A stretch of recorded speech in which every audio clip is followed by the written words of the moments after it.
सज्जनों, आज महाभारत से एक कहानी लिया गया है। कहानी का नाम है कौरव व्यूह निर्माण, कर्ण और शल्य की बातचीत। अर्जुन द्वारा ससप्तकों का, कर्ण द्वारा पांचालों का तथा भीम द्वारा भानुसेन का संहार और सात्विक से वृक्षसेन की पराजय के बारे में बताऊंगा। आप इस कहानी को जरूर सुनें और आपसे निवेदन है कि आप इस चैनल को लाइक एंड सब्सक्राइब जरूर कर दें। कथा सुनिए। संजय कहते हैं संजय कहते हैं, महाराज, तदंतर कर्ण ने पांडवों का अनुपम व्यूह देखा, जो शत्रुओं का आक्रमण सहने में सर्वदा समर्थ था। धृष्टद्युम्न उस व्यूह की रक्षा कर रहा था। उससे देख कर्ण सिंह की समान गर्जना करता हुआ आगे बढ़ा। अपने युद्ध चातुरी का परिचय देते हुए उसने पांडवों के मुकाबले में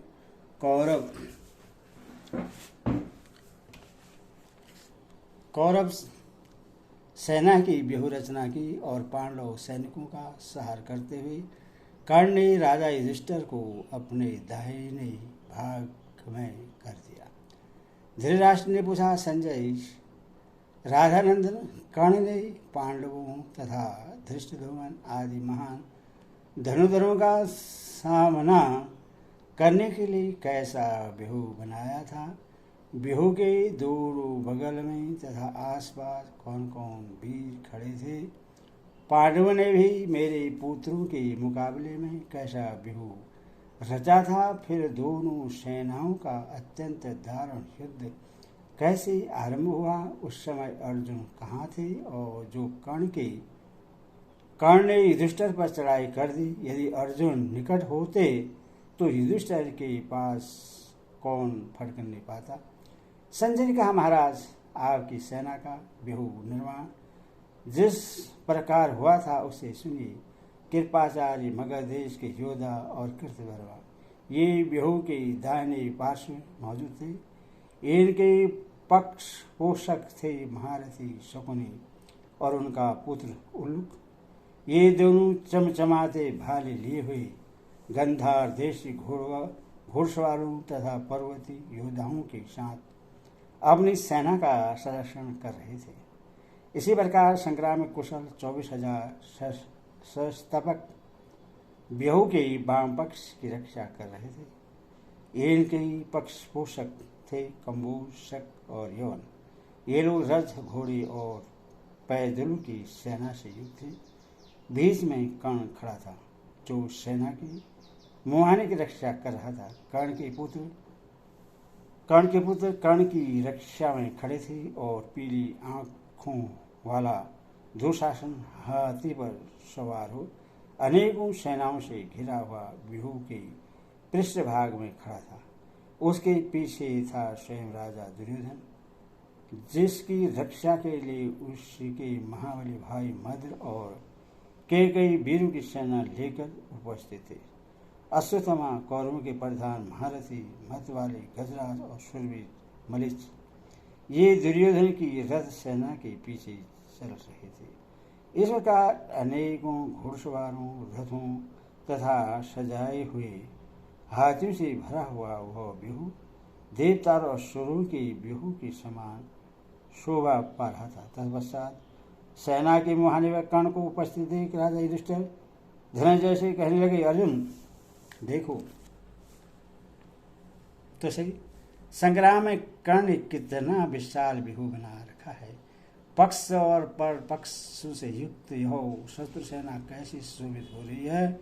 इससे देखकर हमें ऐसी नीति बरतनी चाहिए जिससे शत्रुओं की यह महासेना हम लोगों को परास्त न कर सके। राजा के ऐसा कहने पर अर्जुन ने हाथ जोड़कर कहा, आपने जैसी आज्ञा की है वैसा ही किया जाएगा। युधिष्ठिर बोला, तुम कर्ण के साथ भीमसेन, दुर्योधन के साथ नकुल, वृक्षसेन के साथ और सहदेव, शकुन के साथ युद्ध करें।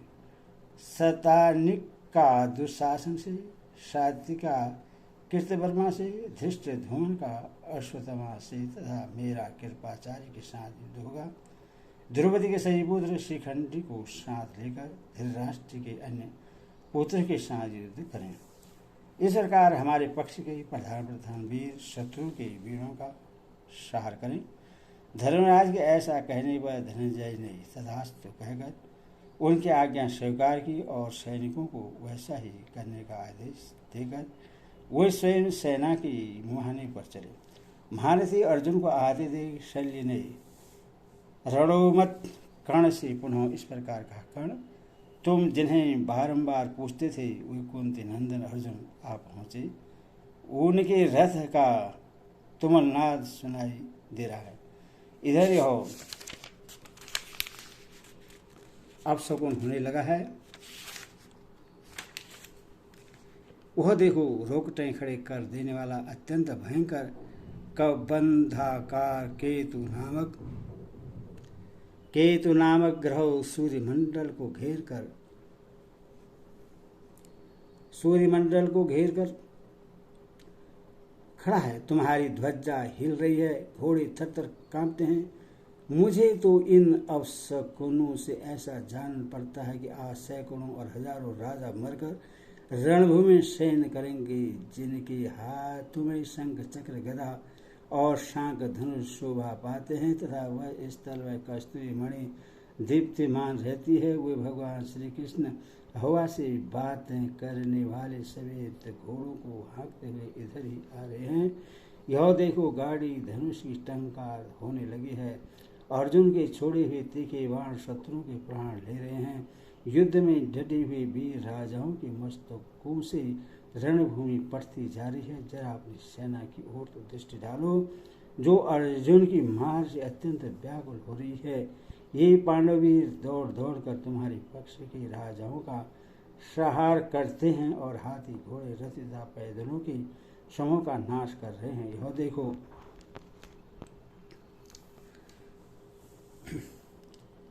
यह देखो, अब महाबली अर्जुन शस्त्रों की ललकार सुनकर इधर ही बढ़ रहे हैं और उन सभी शत्रुओं का संहार कर रहे हैं। महाराज, शल्य की ऐसी बातें सुनकर कर्ण ने क्रोध में भरकर कहा, शल्य, तुम भी देख लो। सशब्दक भीरू ने क्रोध में भरकर अर्जुन पर चारों ओर से धावा किया है। अब उनका यही खात्मा समझो, वे रण समुद्र में डूब चुके हैं। शल्य ने कहा, अरे, जो दोनों भुजाओं से पृथ्वी को उठा ले, क्रोध आने पर संपूर्ण प्रजा को भस्म कर डाली शक्ति रखता हो और देवताओं को स्वर्ग से नीचे गिरा सके, वही अर्जुन पर विजय पा सकता है। बेचारे सशस्त्रों में इतनी ताकत कहाँ है? धृतराष्ट्र ने पूछा, संजय, जब सेनाओं की मोर्चाबंदी हो गई उसके बाद अर्जुन ने शतक को पर और कर्ण ने पांडवों पर कैसे धावा किया, इसका वर्णन विस्तार के साथ करूं। संजय ने कहा, महाराज, उस समय शत्रु सेना को व्यूहाकार में खड़े देख अर्जुन ने भी उसके मुकाबले में व्यूह निर्माण किया। व्यूह के मुहाने पर धृष्टद्युम्न खड़ा था, जो सेना की शोभा बढ़ा रहा था। वह मूर्तिमान काल के समान दिखाई पड़ता था। द्रौपदी के पुत्र चारों ओर से उसकी रक्षा कर रहे थे। तदनंतर व्यूह बन जाने पर अर्जुन शत्रुओं को देखकर क्रोध में भर गए और गाड़ी धनुष टकारते हुए उनकी ओर दौड़े। संशय तक भी मृत्युव्रतन युद्ध करते रहने का निश्चय करके मन में विजय की अभिलाषा लेकर अर्जुन का वध करने के लिए उन पर टूट पड़े और उनको सब ओर से पीड़ित करने लगे। हमने अर्जुन का निवात क्वचों के साथ जैसा भयंकर युद्ध सुना है, सशब्दकों के साथ छिड़ा हुआ वह तुमुल संग्राम भी वैसा ही भयानक था। अर्जुन ने शत्रुओं को के धनुष, बाण, तलवार, चक्र, फरसे, हथियार सहित ऊपर उठी हुई भुजाएं तथा नाना प्रकार के अस्त्र शस्त्र काट डाले और हजारों वीरों के मस्तकों को धड़ से अलग कर दिया। उन्होंने पहले पूर्व दिशा में खड़े हुए शत्रु का वध करके फिर उत्तर दिशा वालों का संहार किया। इसके बाद दक्षिण और पश्चिम के सैनिकों का सफाया किया। जैसे प्रलय काल में रुद्र समस्त प्राणियों का संहार करते हैं, उसी प्रकार क्रोध में भरे हुए अर्जुन ने शत्रुओं की सेना का विनाश कर डाला। इसी समय पंचाल चेदी सर्जय देश के वीरों का आपके सैनिकों के साथ अत्यंत दारुण संग्राम छिड़ा। कृपाचार्य कृतवर्मा अशोकनी कौशल काशी मत्स्य कर उस केकय और सूरसेन देश के सूरवीरों के साथ युद्ध करने लगे। उस युद्ध में असंख्य वीरों का विनाश हो रहा था। दूसरी ओर दुर्योधन अपने भाइयों को साथ लिए मध्य देशी महारथियों तथा प्रधान कौरव वीरों से सुरक्षित रहकर पांडव, पांचाल और चेदी देश योद्धाओं एवं सात्विक से लड़ते हुए कर्ण की रक्षा कर रहा था। उस समय कर्ण ने तीखे बाणों से पांडवों की विशाल सेना का महान संहार किया और बड़े बड़े रथियों को रोकते हुए उसने युधिष्ठिर को अधिक पीड़ा पहुंचाई। हजारों शत्रुओं के प्राण ली। उसके बाद बाणों की छड़ी लगाकर उसने प्रभद्रकों के 77 श्रेष्ठ वीरों का सफाया कर दिया। फिर 25 बाणों से 25 पंचाल वीरों का वध कर डाला तथा सैकड़ों हजारों चेदी देश योद्धाओं को सहायकों की निशानी बनाकर यमलोक पहुंचा। उस समय झुंड के झुंड पंचाल रथियों ने आकर कर्ण को चारों ओर से घेर लिया। जब कर्ण ने 5 200 बाण छोड़कर भानुदेव, चित्रसेन, सेना बिंदु, तपन तथा सुरसेन इन 5 पंचालों को मार डाला। इन शूरवीरों के मारे जाने पर पंचाल सेना में हाहाकार मच गया। पंचालों के 10 रथियों ने कर्ण को घेर लिया। यह देख उसने अपने बाणों से उन्हें तुरंत मार गिराया। उस समय कर्ण के पहियों की रक्षा करने वाले उसके दुर्जय पुत्र सुषेण और सत्यसेन पुराणों का मोह छोड़कर युद्ध कर रहे थे। कर्ण का ज्येष्ठ पुत्र वृक्षसेन स्वयं उसके पीछे रहकर पृष्ठभाग की रक्षा करता था। तदनंतर धृष्टद्युम्न, सात्विक, द्रौपदी के 5 पुत्र भीमसेन, जयमेजय, शिखंडी, प्रधान प्रभद्रक, चेदी, केकई, पंचाल तथा मत्स्य देश के वीर नकुल, सहदेव, कच्छ आदि से सुयोजित हो कर्ण को मार डालने की इच्छा से उसकी ओर दौड़े। पास आते ही उन्होंने कर्ण पर बाणों की छड़ी लगा दी। कर्ण के पुत्रों तथा आपके पक्ष के अन्य योद्धाओं ने उस समय उन वीरों को आगे बढ़ने से रोका। सुषेण ने भल मारकर भीमसेन का धनुष काट डाला और 7 नाराजों से उनके हृदय में घाव करके बड़े जोर से गर्जना की। तब भीमसेन ने दूसरा धनुष हाथ में लिया और उसकी पर्चा चढ़ाकर सुषेण का धनुष काट दिया। साथ ही क्रोध में भरकर उन्होंने उसको 10 बाणों से बीत डाला। इतना ही भीम ने कर्ण पर भी 70 तीखे बाणों से का प्रहार किया और 10 बाणों से उसके पुत्र भानुसेन को घोड़े तथा सारथी आदि से यमलोक भेज दिया। तथा भीम ने आपकी सेना को पीड़ित करना आरंभ किया। उन्होंने कृपाचार्य कृतवर्मा की धनुष काटकर उन दोनों को खूब घायल किया। दुशासन को 3 और शकुनी को 6 बाणों से भेज करके उल्लूक और पत्रित दोनों की जगह रथहीन कर डाला। इसके बाद सुषेण ने यह कहकर कि ले अब तुझे भी मारे डालता हूँ, उन्होंने एक सहायक अपने हाथ में लिया, परंतु कर्ण ने उससे काट दिया और भीम को भी 3 बाणों से आहत किया। अब भीम ने दूसरे बहुत तेज बाण मारे हाथ में लिया और उससे सुषेण को लक्ष्य करके छोड़ दिया, किंतु कर्ण ने उसके भी टुकड़े टुकड़े कर दिए और भीमसेन को मार डालने की इच्छा से उसने उन पर 73 बाणों का प्रहार किया। इधर सुषेण ने अपना धनुष लेकर नकुल की दोनों भुजाओं तथा छाती में 5 बाण मारे। तब नकुल ने भी 20 बाणों से सुषेण को घायल कर किया और भीषण सिंहनाद करके कर्ण को भी भयभीत कर डाला। यह देख सुषेण के क्रोध की सीमा न रही। उसने नकुल को 60 तथा सहदेव को 7 बाणों से घायल कर दिया। दूसरी ओर सात्विक और वृक्षसेन में युद्ध छिड़ गया था। सात्विकी ने 3 बाणों से वृक्षसेन के सारथी को मारकर एक भाले से उसका धनुष काट डाला। फिर 7 भल्लों से उसी की घोड़ों का काम तमाम कर एक बाण से ध्वजा काट दी और 3 सहायकों से वृक्षसेन की छाती में घाव किया।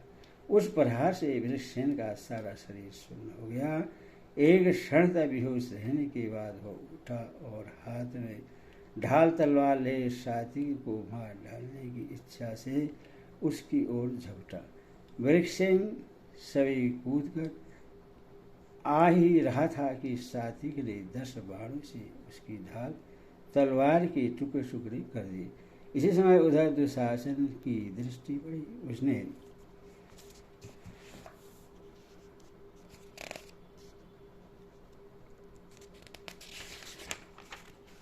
उसने वृक्षसेन को रथ और शस्त्रों से हीन देखा।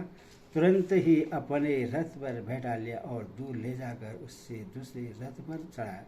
इसके बाद महारथी वृक्षसेन ने वहां आकर द्रौपदी के पुत्रों को 73, साथी को 5, भीमसेन को 64, सहदेव को 5, नकुल को 30, शतानिक को 7, शिखंडी को 10, धर्मराज को 100 तथा अन्य वीरों को भी अनेकों बाणों से पीड़ित किया। तत्पश्चात वह पुनः कर्ण के पृष्ठभाग की रक्षा करने लगा।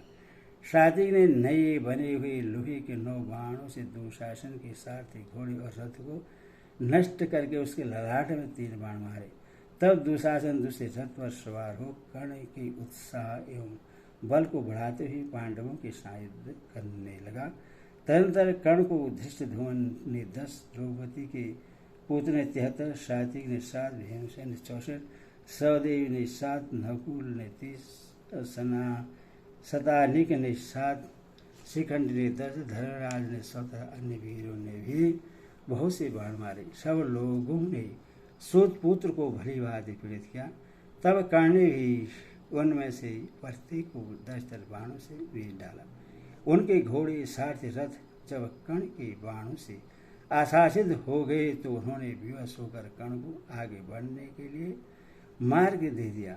अपने बाणों की बौछार से उन महान धनुधरों का मान मर्दन करता हुआ कर्ण हाथियों की सेना में बेरोक टोक घुस गया।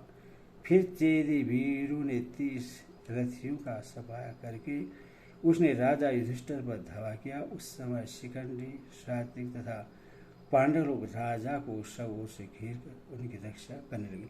इसी प्रकार आपके पक्ष वाले शूरवीर योद्धा भी डटकर कर्ण की रक्षा करने लगे।